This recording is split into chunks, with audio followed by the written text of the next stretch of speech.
একঘেয়ে মাছের ঝাল ঝোল ভাজা না খেয়ে এই রেসিপিটি একদিন ট্রাই করে দেখতে পারো। আমার তো ভীষণ ভালো লাগে, আশা করি তোমাদেরও ভীষণ ভালো লাগবে। এটি রান্না করতে না বেশি সময় লাগে আর না বেশি ঝামেলা আছে। তাহলে চলো রেসিপিটি শুরু করি। এর জন্য আমি নিয়েছি ভোলা মাছ, টাটকা ভোলা মাছ, যেটা ভালো করে কেটে বেছে পরিষ্কার করে নুন হলুদ আর একটু লেবুর রস মাখিয়ে রেখে দিয়েছি। তোমরা চাইলে যে কোনো মাছই কিন্তু এখানে নিতে পারো, সামুদ্রিক মাছ হলেই বেশি ভালো। এরপরে এখানে নিয়ে নিয়েছি 1 কোয়া রসুন, একটা কাঁচা লঙ্কা, একটা পেঁয়াজ আর কিছুটা ধনেপাতা। এবার পেঁয়াজগুলোকে আমি কেটে নেব। খুব ভালো করে পাতলা পাতলা করে কিন্তু পেঁয়াজটা কেটে নিতে হবে। এখানে অন্যান্য উপকরণ যেগুলো দিয়েছি, কাঁচা লঙ্কা, রসুন, ধনেপাতা, এগুলোর ভেতরে ধনেপাতাটা কিন্তু দিতেই হবে। রসুন নাই দিতে পারো, কাঁচা লঙ্কা চাইলে নাই দিতে পারো। যদি শুকনো লঙ্কা খেতে পছন্দ করো তো লঙ্কার গুঁড়ো দেবে, আর যদি লঙ্কার গুঁড়ো খেতে পছন্দ না করো তাহলে কিন্তু কাঁচা লঙ্কা চেরাটা একটু বেশি করে দিতে হবে। তো আমি এখানটাতে পেঁয়াজটা কেটে নিচ্ছি। রেসিপিটি প্রথম থেকে শেষ পর্যন্ত দেখো আর বাড়িতে তৈরি করে জানিও কেমন লাগলো।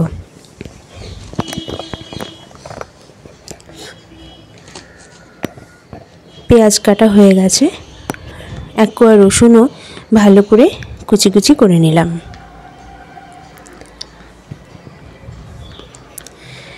এবার ধনেপাতাটাকেও কুচি কুচি করে নিচ্ছি। রেসিপিটি ভালো লাগলে তোমরা লাইক কমেন্ট শেয়ার করো, সাবস্ক্রাইব করে চ্যানেলের পাশে থেকো।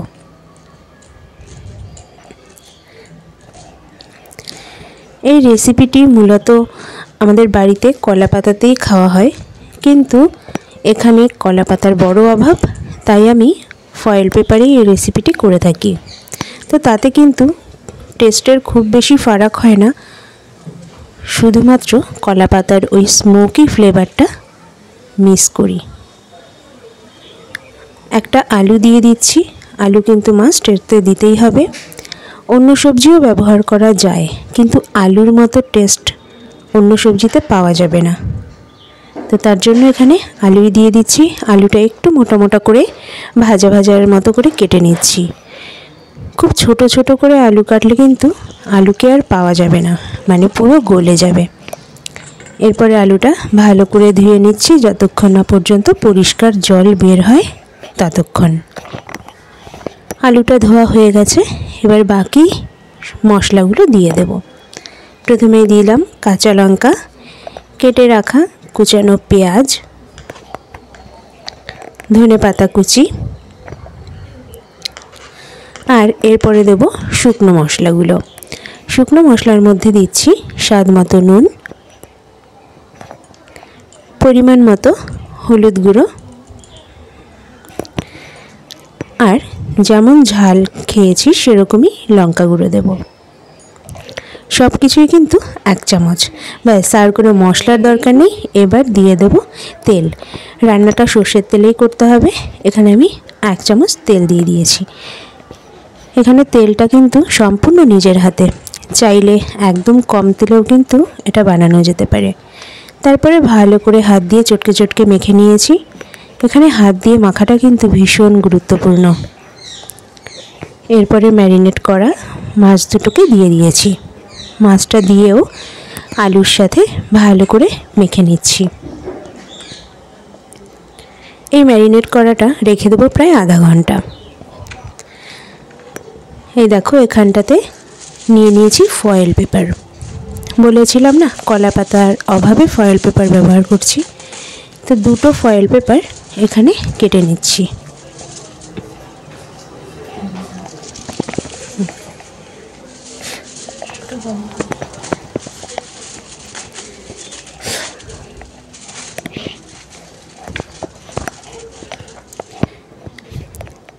এবার ফয়েল পেপারটা ভালো করে সোজা করে নিলাম। তেল মাখানোর কোনো দরকার নেই, যেহেতু যে মিশ্রণটা করেছি সেই মিশ্রণে সর্ষের তেল দিয়েছি, ফয়েল পেপারে তাই লেগে যাবে না।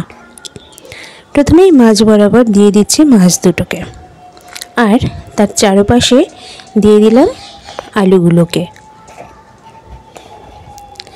ম্যারিনেট যতক্ষণ বেশি করে রাখা যায় ততই ভালো, তাতে সব মশলার স্বাদ আর ফ্লেভারটা আলু আর মাছের ভেতরে ভালোভাবে ঢুকে যায়।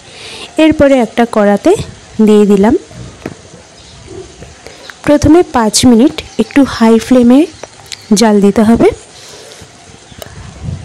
তাতে এরতে যে অতিরিক্ত জলটা রয়েছে সেটা শুকিয়ে যাবে। তার পরের 5 মিনিট ভালো করে ঢেকে রান্না করে নিতে হবে।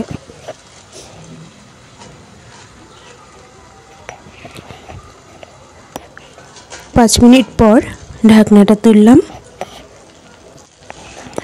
একটু এদিক ওদিক ঘুরিয়ে আরও 1 মিনিট মতো হতে দিলাম। এবার এটাকে উল্টানোর পালা। কড়া থেকে একটা থালাতে সরাসরি নিয়ে নিলাম। এবার এর উপরে আরেকটা ফয়েল চাপা দিয়ে তার উপরে আবার আরেকটা থালা দিয়ে পুরো ব্যাপারটাকে উল্টে দেব। তারপরে আবার দিয়ে দিলাম কড়াইতে। এবার আবার ঢাকা দিয়ে 5 মিনিট মতো রান্না করে নিতে হবে লো ফ্লেমে।